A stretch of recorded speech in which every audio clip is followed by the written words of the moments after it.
Te doy la bienvenida a una nueva clase de Radiología 2.0. Soy la doctora Silvana Ciardulo y en este tutorial te voy a enseñar cómo describir una tomografía de cerebro.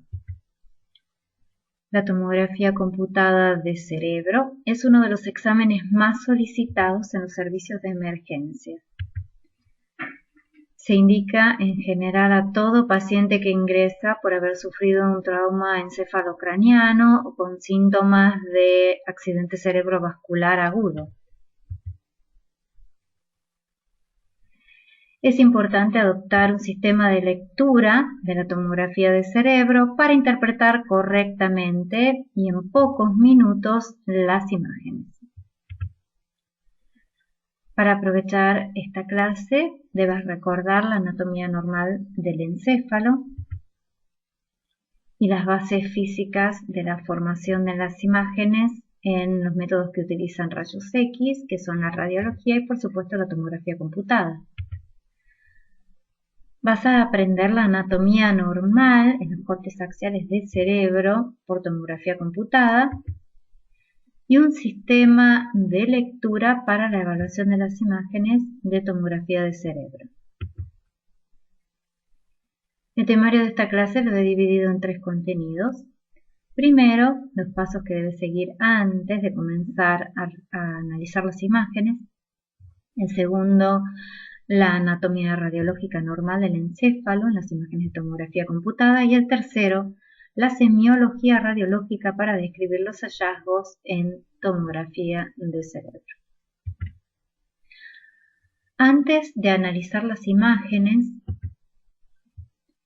deberías revisar los datos del paciente, los datos filiatorios del examen, constatar los parámetros de la imagen, que vamos a ver que son el nivel y la ventana, y en tercer lugar, ser capaz de identificar artificios que pueden perjudicar la calidad de las imágenes e inducir a errores de diagnóstico.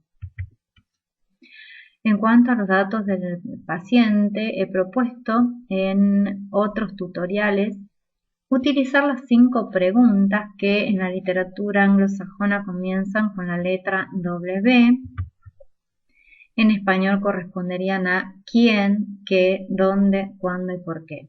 Se refieren, en primer lugar, la pregunta quién es el sujeto que estamos evaluando, si las imágenes que tenemos frente a nosotros corresponden en realidad al paciente, el nombre y el apellido, el número de historia clínica, el número de DNI, según los centros diagnósticos. Y las 4 siguientes preguntas se refieren a las circunstancias en las que se obtienen las imágenes y las indicaciones. En cuanto a los parámetros de la imagen, en este cuadro comparativo, a la izquierda tenemos lo que se llama el nivel de ventana. El nivel de ventana, esto significa que vamos a seleccionar una escala de grises que nos permita optimizar la visualización de las estructuras que queremos evaluar. En el caso de la tomografía computada del cerebro, la ventana que utilizamos generalmente, el nivel de ventana que utilizamos generalmente es el de cerebro, con un window o ventana de 80 y un nivel o level de 40.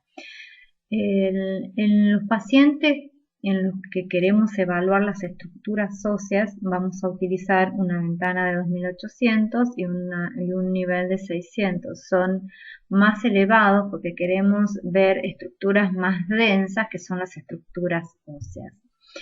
El nivel de ventana que tenemos con el nombre de subdural es un intermedio entre el parénquima y las estructuras óseas que podemos usar cuando tenemos dudas sobre la presencia de una colección hemática intracraneal, sobre todo cuando se trata de hematomas subdurales o extradurales. Y veamos algunos ejemplos con imágenes. Tenemos en esta tomografía de cerebro la ventana para parénquima o ventana de cerebro, donde pueden ver que es óptima la visualización de la corteza, la sustancia gris en los ganglios de la base y la sustancia blanca, ¿sí? Los espacios que contienen líquido cefalorraquídeo, como los ventrículos y las cisternas cervianas, aparecen oscuros y las estructuras óseas muy hiperdensas. Con la ventana de hueso, como decíamos, vamos a llevar los valores más altos de la ventana y el nivel para ser capaces de evaluar la bóveda craneana y en su caso también la base del cráneo, todo lo que sea estructuras óseas en el cráneo. La ventana subdural decíamos que es un intermedio entre ambas ventanas. Si bien no es óptima la visualización del parénquima encefálico, nos va a servir para evidenciar colecciones hiperdensas, que son colecciones hemáticas en estadio agudo. En cuanto a los artificios, les voy a presentar imágenes de los 3 artificios más frecuentes que tenemos en la tomografía computada de cerebro. El artificio por endurecimiento del haz se suele ver cerca de la base del cráneo por la presencia de estructuras óseas como los peñascos y alternan líneas hipodensas con líneas hiperdensas y muchas veces dificultan la evaluación de las estructuras de la fosa posterior.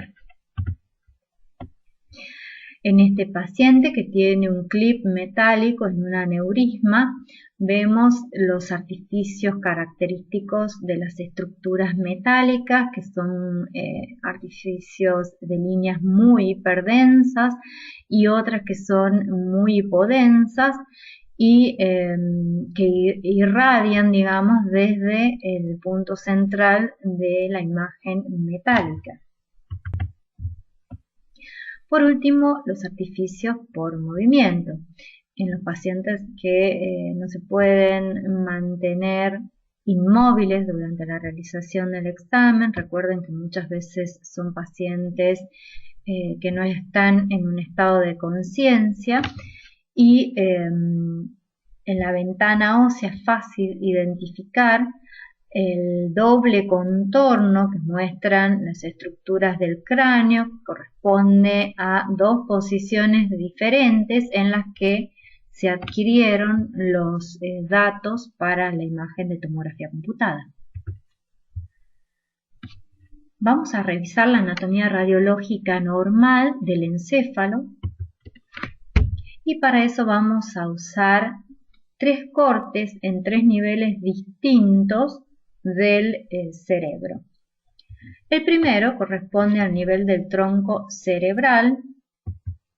Este es el corte más caudal. Y lo que vamos a ver en la imagen son los espacios de líquido cefalorraquídeo. En este caso están coloreados en azul.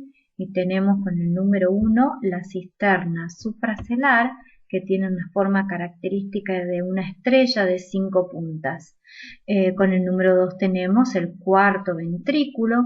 Con el número 3 las prolongaciones temporales de ambos ventrículos laterales. Con letras mayúsculas tenemos señalizados el lóbulo frontal, el lóbulo temporal y el cerebelo. En el nivel de los ganglios basales, los espacios de líquido cefalorraquídeo que podemos evaluar son las prolongaciones o hasta frontales de los ventrículos laterales, con el número 1, con el número 2 tenemos el tercer ventrículo y con el número 3 la cisterna cuadrigeminal, que tiene una forma característica en sonrisa.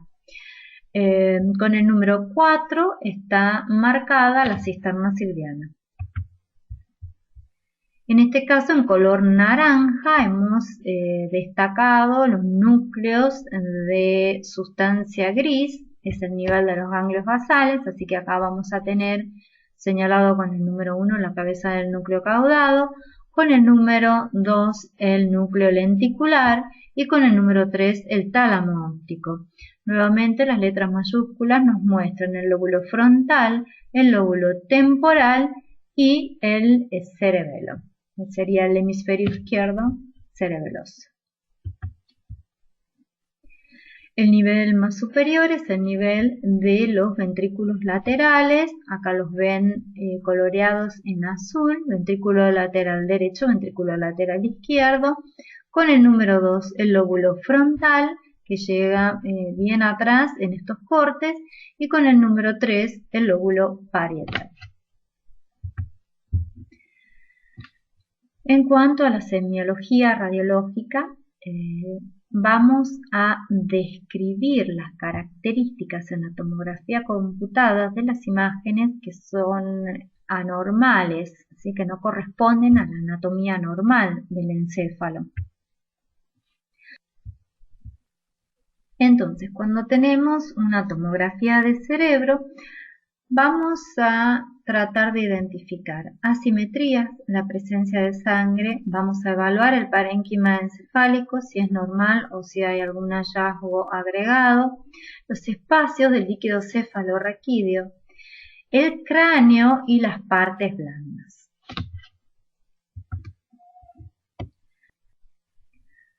Como vimos en la anatomía normal, el encéfalo es un órgano simétrico, de manera que si vemos, como en este caso, un área hipodensa en el hemisferio cerebral derecho, que no tiene su correspondiente en el hemisferio cerebral izquierdo, nos tiene que llamar la atención y tenemos que describirla e interpretarla.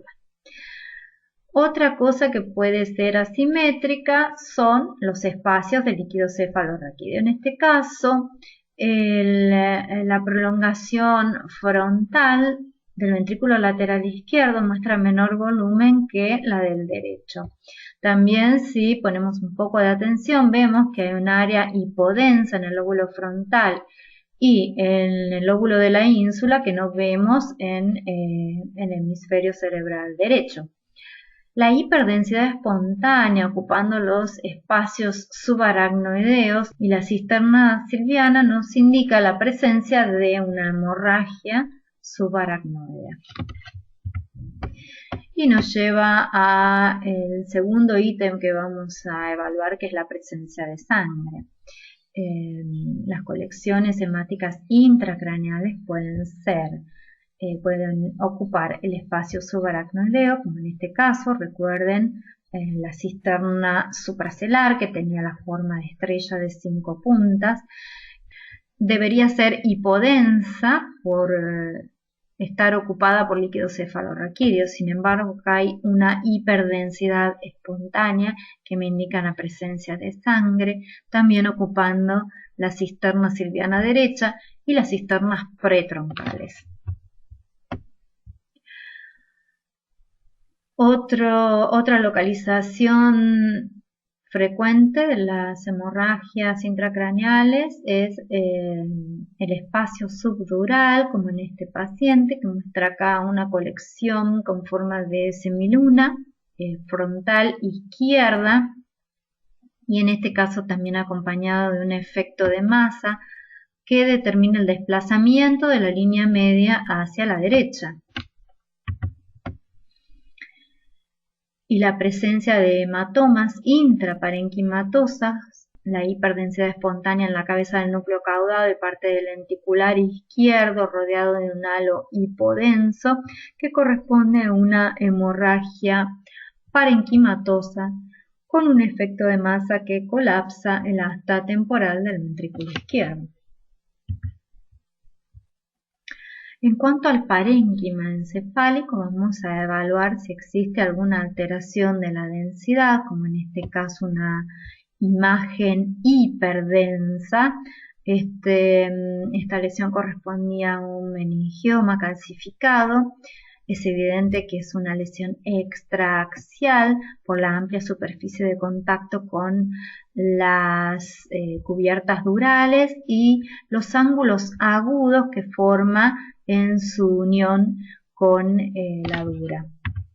La otra opción es que la imagen sea hipodensa, que tenga menor densidad que el parénquima encefálico, como esta área córtico-subcortical, occipital y parasagital derecha, que no vemos del lado contrario, y que determina por el efecto de masa un colapso de la prolongación occipital del ventrículo lateral correspondiente.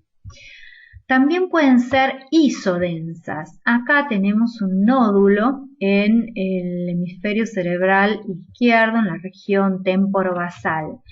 Es levemente hiperdenso si lo comparamos con el parénquima encefálico. Sin embargo, la presencia de edema perilesional de características digitiformes nos permite visualizar más claramente la imagen.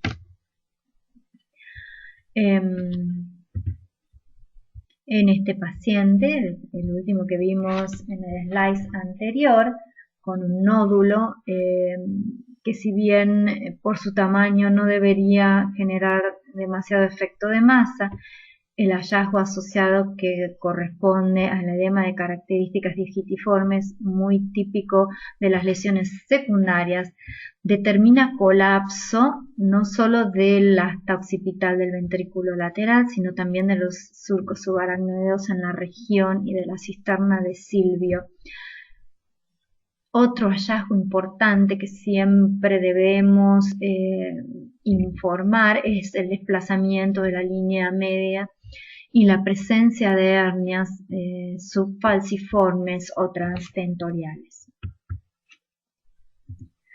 En cuanto a la evaluación del cráneo, recuerden, en cuanto a la evaluación de las estructuras óseas del cráneo, la ventana ideal para detectarlas es la ventana para estructuras óseas. Vemos a la derecha la imagen de este paciente con ventana para parénquima, donde se identifica una formación que es hiperdensa si la comparamos con el parénquima encefálico. Sin embargo, cuando evaluamos las imágenes con ventana para estructuras óseas, se hace evidente que se trata de una lesión ósea lítica de características expansivas. Vamos a repasar entonces los 3 pasos para describir las imágenes de la tomografía computada del cerebro. Antes de analizar las imágenes, muy importante revisar los datos filiatorios del paciente, la fecha del examen y idealmente los datos clínicos del paciente. Identificar los parámetros de la imagen, si se trata de una ventana para parénquima, una ventana para visualización de estructuras óseas, o si tenemos alguna duda sobre la presencia de colecciones hemáticas, utilizar la ventana subdural. En cuanto a la anatomía radiológica normal del encéfalo, puedes usar los 3 cortes que hemos descrito previamente, que son el más caudal, el del tronco encefálico, el nivel de los ganglios basales y el nivel de los ventrículos laterales. En cada uno de estos cortes, identificar los espacios que estén ocupados realmente por líquido cefalorraquídeo, que no existan otras sustancias dentro del espacio, dentro de estos espacios, como por ejemplo sangre, y siempre constatar que la morfología, el tamaño y la localización de estas estructuras sean normales. En cuanto a la evaluación del parénquima, además de la diferenciación entre las sustancias gris y blanca y la localización de los distintos lóbulos, en este caso cerebelo, lóbulo temporal, lóbulo frontal, en el nivel de los ganglios basales ser capaces de identificar los núcleos de materia gris, el caudado, el núcleo lenticular y el tálamo óptico.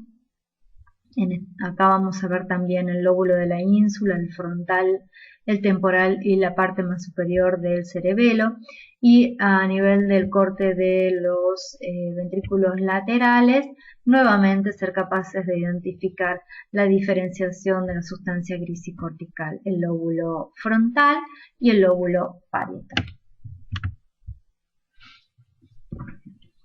Y en este slide he elegido las imágenes de hemorragias intracraneales, donde podemos describir que los espacios de líquido cefalorraquídeo pueden estar ocupados por material hiperdenso y eso nos tiene que llamar la atención, ¿sí? Como en el caso de esta hemorragia subaracnoidea. En cuanto al parénquima encefálico, las alteraciones en la densidad. Por ejemplo, acá tenemos una hiperdensidad a nivel de los ganglios basales izquierdos que en el hemisferio derecho presentan características normales. Además de esta alteración de la densidad, el efecto de masa determina un colapso del asta frontal del ventrículo izquierdo.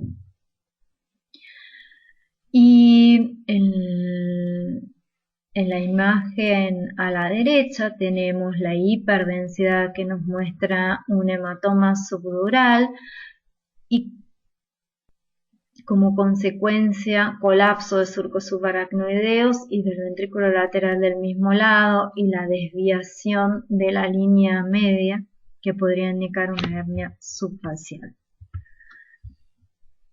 Acá las distintas características de densidad que pueden encontrar en las lesiones, la hiperdensidad, las lesiones isodensas y las hipodensas, como en este infarto del territorio posterior. Gracias por llegar hasta acá. Nos encontraremos en un nuevo tutorial en Radiología 2.0.